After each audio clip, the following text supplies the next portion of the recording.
Welcome to the lecture series of Public Theology, a cooperation of the Berlin Institute for Public Theology, the Bayersnau D Center for Public Theology, and the Lutheran World Federation.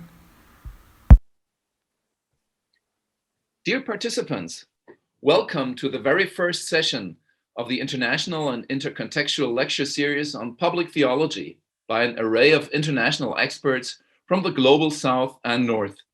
It is brought to you by an international cooperation network consisting of the Berlin Institute for Public Theology of the Humboldt-Universität zu Berlin, the Bayersnau D Institute for Public Theology at the University of Stellenbosch, South Africa, and the Lutheran World Federation, Geneva.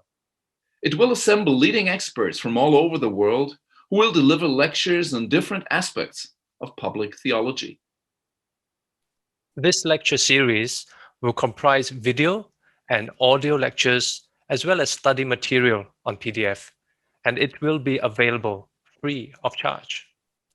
We hope that graduate and postgraduate students of public theology, as well as those who are interested, just the interested public, may profit from it. So this is the very first lecture in the series, and today we're going to present stories from public theology around the world. And the intention is to give an impression of what public theology is all about. And we've gathered stories from Malaysia, the United States of America, from Nigeria, and from Germany. Now, of course, many more could be added. The story from Malaysia will be presented by the Reverend Hermen Shastri, who serves as the General Secretary of the Council of Churches of Malaysia. The story from the United States will be told by Professor Marcia, who teaches cultural and religious studies in New York and in Berlin. Now, Professor Godwin Akper will tell us about public theology in Nigeria, where he teaches at Abuja's National Open University of Nigeria. And Bishop Heinrich Bedford-Strohm will tell a story about public theology in Germany. By the way, my name is Sivin. I serve as Program Executive for Public Theology and Interreligious Relations at the Lutheran World Federation based in Geneva. We are really happy to work with partners to nurture reflection among faith leaders on issues such as these. And we look forward to discover new ways of engaging in the public sphere with interfaith and other partners to bring about meaningful change in society. We strongly believe Christian communities have a public dimension, as we are called by God to be transformative agents in the world. And I am Dion Forster. I teach systematic theology and ethics at the University of Stellenbosch in South Africa, and also serve as the director of the Bayersnau D Institute for Public Theology. We're so grateful to be able to share in this initiative with colleagues and with friends. My name is Torsten Meireis. I teach systematic theology and ethics at Berlin's Humboldt University and serve as the director of the Berlin Institute for Public Theology. I also want to thank all the contributors to this effort, institutional and individual. But now it's time for our introductory stories on public theology around the world. Join me in welcoming the Reverend Hermen Shastri, Professors Marcia and Godwin Akper, and Bishop Heinrich Bedford-Strohm. My name is Reverend Hermen Shastri, and I'm the General Secretary of the National Council of Churches of Malaysia, and I've been in the position for many years. Because of my work, I also have a relationship with the World Council of Churches in its work, particularly Faith and Order Commission, and also of the regional ecumenical body called the CCA. I want to address the issue of public theology coming from a context like my country, Malaysia. Doing my seminary studies, and especially when I came across theologians like Dietrich Bonhoeffer, I realized the importance of giving expression to the Christian faith in a language that not only speaks to the church, but also to the wider public, taking into consideration the challenges that are faced by Christians in a society. And since then, and since we live in Asia, my basic interest has always been contextual theology, and to see how the theology that we talk about speaks not only to the church and its mission in a given context, but also to the larger, wider population. And so in the case of Malaysia, we live in a multi-racial, multi-ethnic, multi-religious society. And so the Christian church is a minority among many other minority religions. The majority population are Muslims. So the immediate context is, of course, interfaith dialogue, what that's mean. How do the religions relate with each other in a meaningful way? How do we converse with each other? How do we phrase our conversation, frame our discussions and discourse, so that it not only takes into view the work and witness and service that the church wants to engage in, but also how it contributes to the wider good in the population. So that's a very important aspect. And so in the case of interfaith relations in Malaysia, majority of the people are Muslims, and therefore there is also a process of Islam influencing public policy. And so there are times when we have to address that issue, and we do that in the best way we can.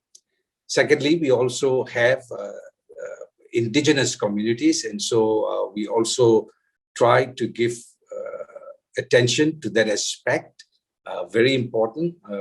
So Bibles are translated into the languages of the different ethnic groups, preserving their language, understanding their culture, and relating with them in a way that would give them dignity as minority communities, but more important of all, that they would also be able to understand the Christian faith, give articulation to it from their own indigenous context.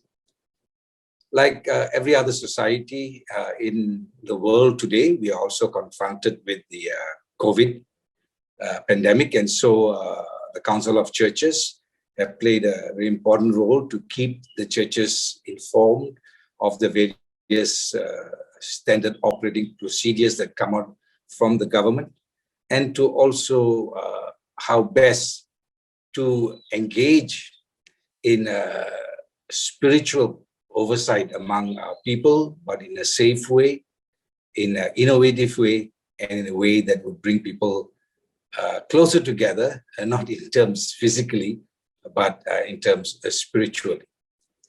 And lastly, I would like to also say that in our work in public theology here, we also want to address the global concerns.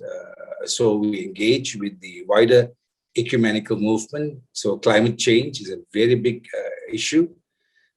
As you know, Malaysia is a tropical country, and so the rainforest covers a large part of the country. And so we try to work to preserve biodiversity in our country, and speak up very strongly against deforestation or any other measures that would threaten the life of the forests and the beautiful landscapes that we have in our country. So that is how we in Malaysia would think about public theology. Thank you. I'm Professor Marcia, teaching at New York University and a regular guest professor at the Theology faculty of Humboldt University in Berlin. Today, I'm going to be talking a little bit about American white evangelicals and right-wing populism and the January 6th riot at the US Capitol building where the Congress meets. The title, more or less, of this talk is that Evangelicalism and right-wing populism in America is not a Faustian bargain, and that's exactly what I'm going to explain now. The affinity between white American evangelicals and right-wing populism has been a puzzlement for many around the globe. In 2016, 81% of white evangelicals voted for Donald Trump, a man famous for immoral behavior with women and in business. In 2020, 76 to 80% repeated that vote. The January 6, 2021 riot at the US Capitol building was an eruption of right-wing rage mixed with white Christianity. Christian symbols and flags were displayed alongside political ones, and one group that entered the Senate chamber prayed, quote, "We will not allow America, the American way of the United States of America, to go down. In Christ's holy name, we pray," close quote. What is this affinity between white evangelicals and right-wing populism about? Doctrine alone won't suffice as an answer. After all, evangelicals of color and evangelicals in other countries share much doctrine with white American evangelicals, but come to quite different political positions. To answer, we need a few words about populism and a few about white American evangelical history, as well as faith. Populism is a way of presenting solutions to duress, not only economic duress, but status loss and way of life duress that emerge from changes in technologies, gender roles, demographics, etc. Populism finds solution in us-them frameworks. Normally, people pay attention to the flourishing of their own group, the in-group, the we, but under duress, attention turns to attacking the out-group, the them, ostensibly the source of duress. Especially attractive are out-groups, against whom one may be effective in harming, a minority population, for instance, rather than a complex force one feels helpless to fight, such as technological change. Also appealing are outgroups that are familiar in the cultural political history. The most easily grasped populist solutions are familiar, drawn from a society's historical cultural background and from the ways that background has traditionally turned to us-them frameworks. White evangelicals, like other Americans, face the economic and way of life duresses frequent now among working and middle classes in many countries, especially those in old industry regions. So I'll turn to the duresses that bear additionally on evangelicals, those that emerge from what evangelicals see as marginalization in an increasingly secular society. In 1968, prayer in America was removed from public schools. In 1973, abortion became legal. 2010 saw the federal mandate that employers offer birth control in company health insurance plans. In 2015, gay marriage became legal. If duress of all sorts prods people to us-them frameworks that are familiar, who are the familiar outgroups, the thems, traditional in America? First, federal government. Immigrants to this country were fleeing states that were politically, economically, or religiously oppressive, making immigrants suspicious of strong states. The rough conditions of frontier settlement also advised reliance on one's local community and wariness of faraway central government. Following from this came a wariness of other outsiders, new immigrants, minorities, believed to threaten the independent, self-reliant way of life free from an interfering central government.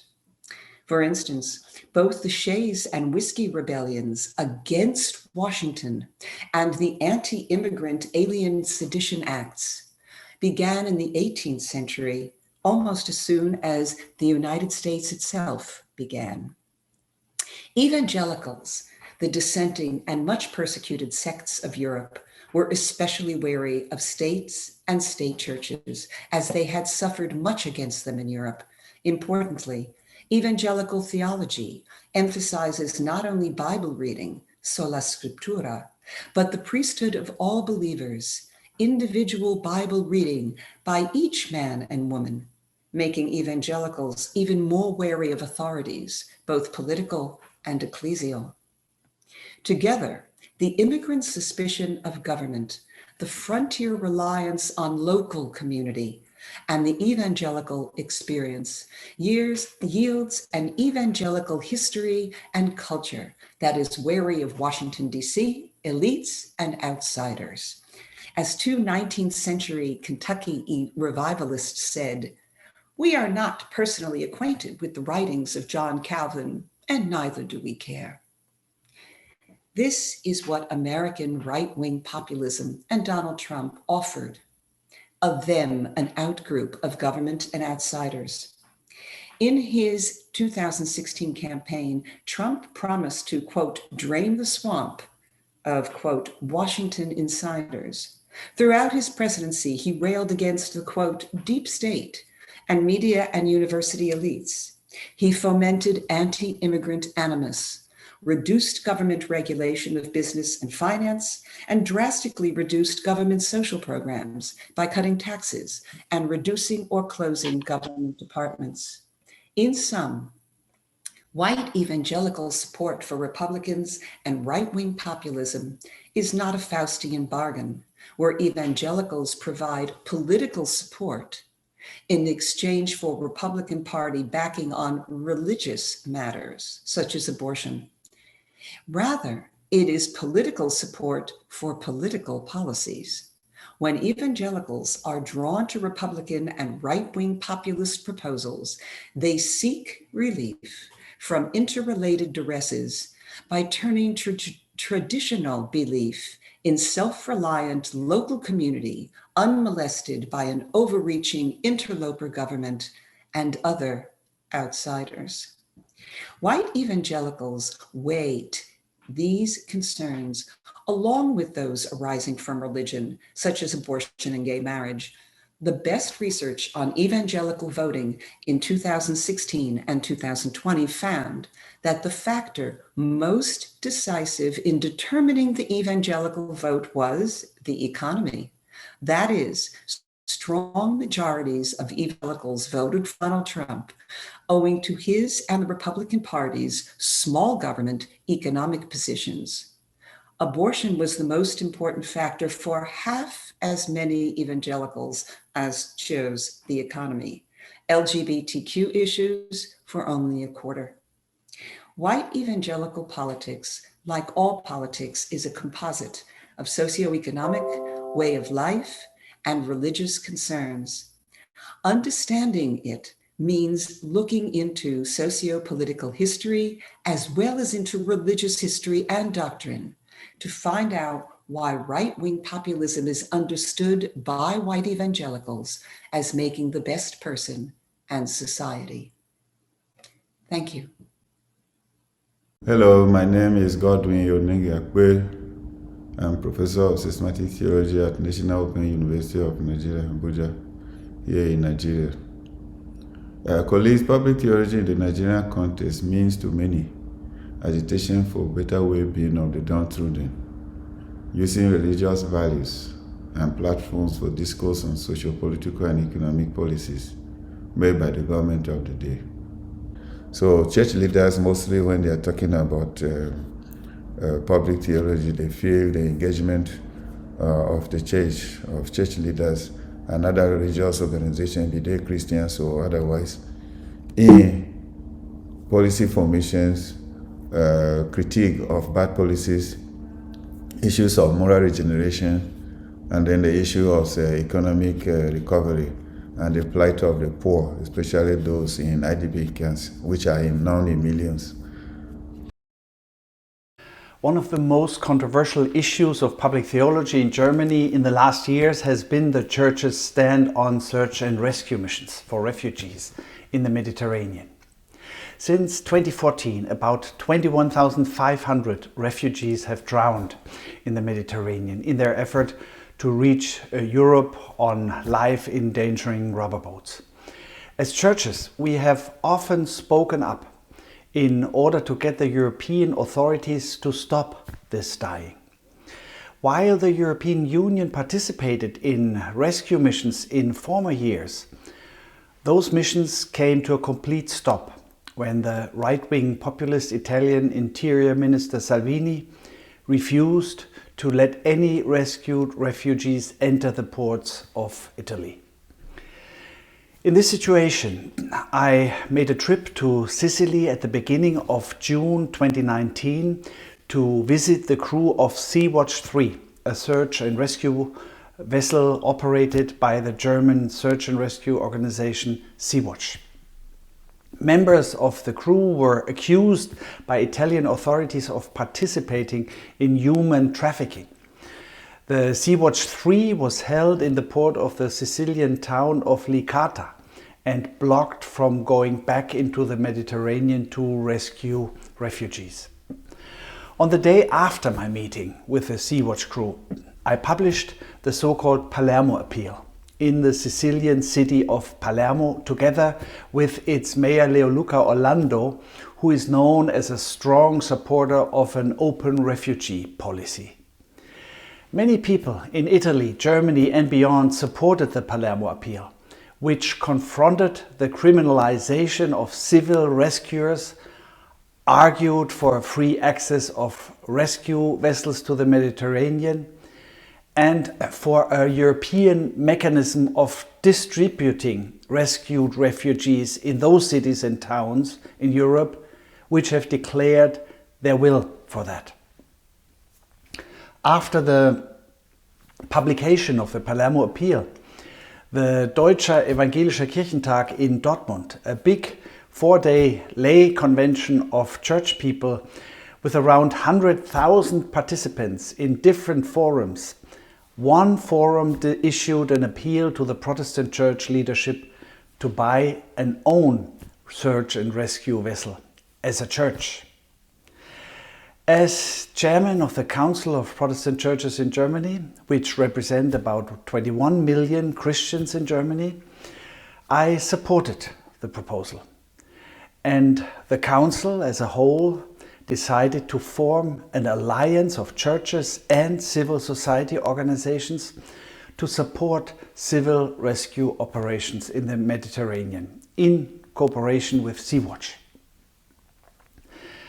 In December 2019, the newly founded alliance United for Rescue asked for donations to buy a vessel. 2 months later, more than 1 million euros had been donated, and the alliance could buy a vessel which then could operate under the name of Sea-Watch 4. Because of the pandemic, the preparations took longer, and after its first mission last summer, during which it rescued 352 people, it was held in the port of Palermo by the Italian authorities. The legal struggle initiated by Sea-Watch will be decided by the European Court of Justice.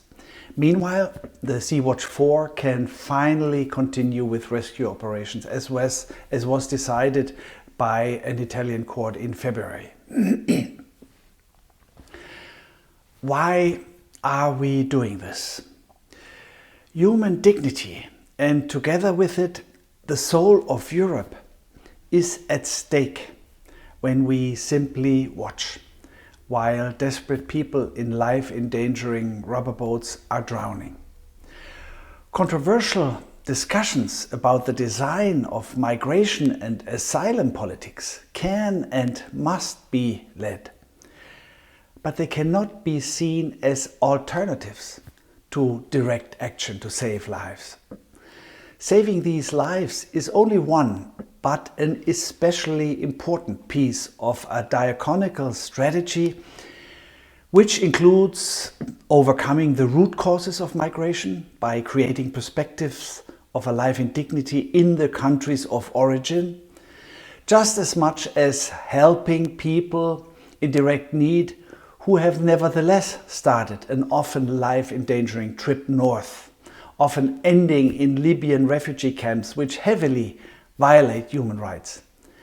And such a diaconical strategy also includes political support for fair legal asylum procedures for those who have entered Europe to seek asylum. From a Christian standpoint, it must be clear that our responsibility does not end at the border of our own country or continent, but has to be seen in a universal horizon. With the famous words of Max Weber, conviction and responsibility are not contradictory, but complementary.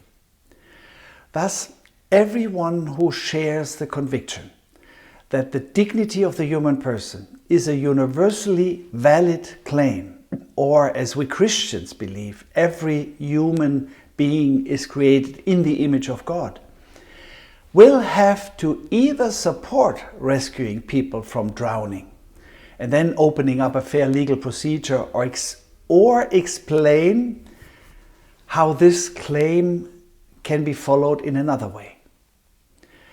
While we see our involvement in search and rescue operations, first of all, as a humanitarian mission, it is also a political sign, reminding Europe to its own humanitarian and spiritual traditions. Of course, this topic has been very controversial, also in the church. There was much hate in the mails and letters, especially at the beginning. But I have also had many discussions with critics who were ready to exchange arguments on a common Christian basis. Those discussions were fruitful. There were, however, also love storms that I had never experienced in my whole time as a bishop before, especially from the young generation. While one side in the discussion said that the church should refrain from political involvement, the other side said that if the church wants to be credible, it must include concrete action and therefore cannot restrain from political advocacy. With the words of the first and second of my own 6 criteria for public theology, our involvement is bilingual. It is based on firm biblical convictions such as the commandment of love or the identification of Jesus with the strangers in Matthew 25. But it is also rooted in reasonable argument, as it is reflected in the European Enlightenment traditions. It is interdisciplinary by including perspectives outside the church that led to an alliance of now 727 organizations. It is prophetic by criticizing the European authorities for their denial of concrete rescue action. And it is universally oriented by affirming the right to life no matter why people have entered these life-endangering rubber boats. I conclude by saying the Church's involvement in search and rescue operations is a concrete case of practiced public theology, which is certainly worth to be analyzed and controversially discussed. And I'm glad that the Berlin Institute for Public Theology is such an excellent place for it. Well, we hope we've got you interested. Feel free to use the material. And we are really looking forward to your feedback, your responses, and any reports on your learning experiences. May God's blessing be with you.